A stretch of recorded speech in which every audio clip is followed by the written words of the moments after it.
নেশা বিরোধীর অভিযান অব্যাহত লেফুঙ্গা থানার পুলিশের। রবিবার ভোর রাতে বামুটিয়া রাঙ্গুটিয়া এলাকার এক বাড়িতে অভিযান চালিয়ে লেফুঙ্গা থানার পুলিশ শুকনো গাঁজা এবং অবৈধ কফ সিরাপ উদ্ধার করে। একই সাথে পুলিশ আটক করে বাড়ির মালিক গৌতম বিশ্বাসকে। মোহনপুর মহকুমা পুলিশ আধিকারিক সব্যসাচী দেবনাথ এবং লেফুঙ্গা থানার ওসি সহদেব দাসের নেতৃত্বে এই অভিযান চালানো হয়।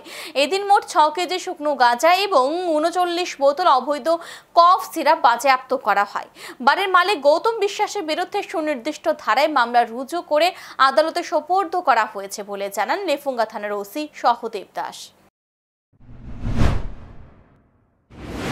6 কেজি গাঁজা, 39 বোতল স্কাপ বাই এবং এগুলির কোনো তারা সঠিক তথ্য দিতে পারেনি, অর্থাৎ তারা বেআইনিভাবে এই মালগুলি বাড়িতে রেখে দেয়।